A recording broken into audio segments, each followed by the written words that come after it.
The world of online poker is like a giant casino that never closes, with hundreds of millions of players joining games day or night. Unlike a real poker game, online players can't see who it is they're up against. They might be amateurs, they might be seasoned pros, and some might be computer programs.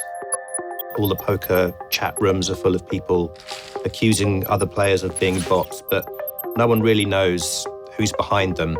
Online poker is right now. There's definitely like a non-human. The trust is gone. You can't go and play high-stakes online poker anymore and assume that you're playing a fair game.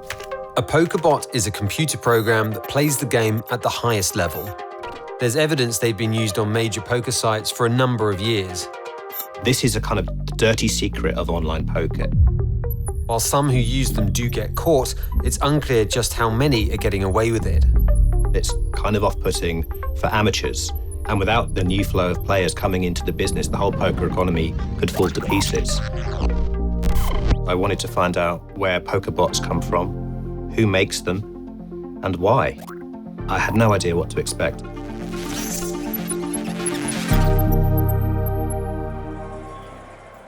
In the early 2000s, online poker exploded.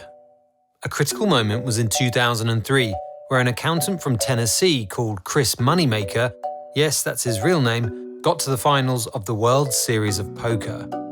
Unlike his main competitors, his journey started at a qualifying event online. It finished in Vegas with a $2.5 million prize pot. His victory inspired millions around the world to try their luck, just as online poker sites began to proliferate. Throughout this era, players could be confident that their opponents were in fact just people. But it wasn't long until machines started creeping into the online game. The most efficient bots are fully automated. Their software runs in the background on a player's computer, making bets, folding, raising, all without any human input. If it's sophisticated, it can write in a chat box or move the mouse to appear to be less machine and more human. Another way they run is to have an actual person take prompts from the software, which makes it a lot harder for poker sites to detect. The simplest and most effective way to spot a bot is to see if there are other poker accounts playing in exactly the same way. No two human beings will play the exact same style of poker in a given situation. But if there are two accounts making the same decisions over hundreds and hundreds of hands, then you can be fairly certain that they're bots. The other issue is that almost any detection tool you could use as a poker website to keep bots off your platform, there's a workaround. If a decision is being made in a hand of poker after 2.3 seconds in every single hand, you might assume there's a computer doing that. But then, of course, once that security measure comes in, the bot farmers will program their software to randomize the decision-making time. So it might take 1 second, it might take 10 seconds. Bots have become so smart, some even know when they need to be a little less smart. The best poker bots need to be able to operate on a platform without being detected, and that means losing every now and again. Bots will deliberately throw hands, bots will deliberately make occasional bad decisions just to try and fool the people running the website into thinking that they're people. Policing bots becomes even harder due to the very nature of the game itself.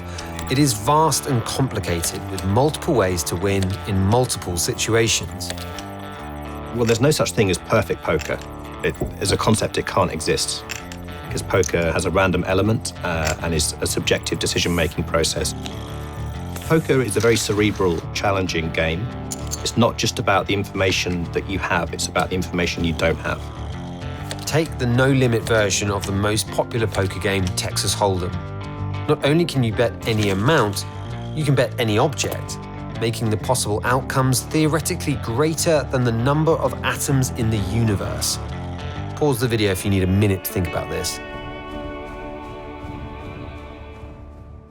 So there's a reason a computer beat Garry Kasparov at chess decades before a machine could compete on a poker table. Deep Blue's 11 billion calculations per second could analyze the best movement on a chessboard, but it couldn't help it behave like a human, essential in poker. It requires a combination of sort of mathematical processing, abilities to weigh risk and probability, but it also requires the ability to read other human beings and their behavior. the ability to lie convincingly, to bluff.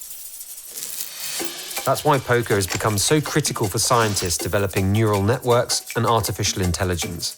By 2017, researchers at Carnegie Mellon University had finally started to compete with humans, with its software beating a top poker player. While the academics were researching poker for the purposes of AI, there were commercially minded poker professionals doing the same thing for the purposes of making money in poker markets. When I first started looking at poker bots, I would scroll through these poker forums.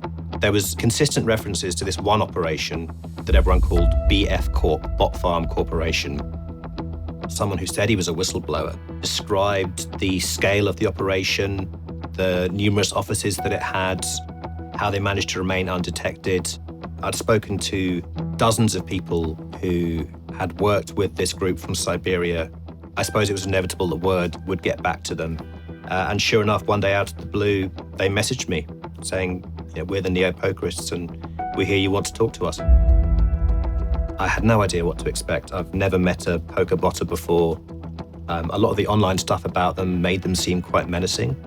And when I first met them, they showed up in these two SUVs with black tinted windows. But when I sat down with them, they were quite friendly and charming.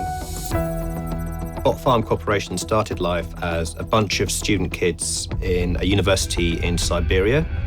And they found quite quickly that if they stayed up all night playing poker against Americans on the other side of the world, they could make a bit of money. And eventually, because they were all computer game enthusiasts, they made the decision to see if they could replicate the quality of poker they were playing as people in a piece of software that could play all night, didn't need sleep, didn't need to eat. I was maybe expecting them to deny that their main source of income was using poker software to play against humans, but they didn't really. They said they were the people behind all the different incarnations of the group, from BF Corporation to NeoLab through to Dplay. We found evidence on the Russian business registry of maybe half a dozen separate legal entities that made up the bot farm operation. For their main business, Dplay, you can see dozens of job listings advertising a role in this company that's essentially a gambling entity.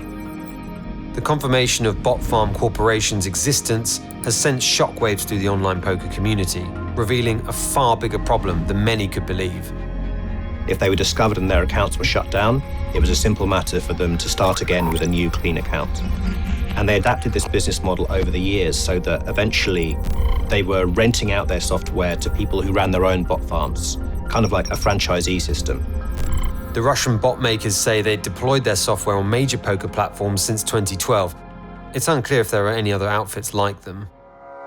So while it's obvious why players wouldn't want to compete against bots, the question seems to be why the platforms aren't doing more to combat them. It's definitely in the financial interests of the poker industry to always have tables busy, always have bets being made. And the reality is that poker bots is a simple way to do that. What that means is when someone logs on to their computer, there have to be active games. No one wants to see a bunch of empty tables. So tables have to be constantly churning over, games constantly happening. That's really difficult to do with human beings because most human beings tend to log on at the same time. I was astonished to learn that some poker websites have internal in-house poker bots that they use to keep tables busy. This is a kind of dirty secret of online poker. While the major platforms haven't been implicated in running their own bots, player confidence is a major issue. Conservative estimates put the number of online poker players at over 100 million people globally, with billions of dollars flowing across digital tables. Without reining in the bots, those numbers are more than likely to decline. The issue is there's no poker regulator to make sure that bots are kept off the platforms. I think what we're already seeing is poker becoming a lot less fun. When you are playing online and you feel like you might be playing against a machine with no feelings that you have no chance of beating, that's not fun. And when poker stops being fun, people will eventually stop playing it.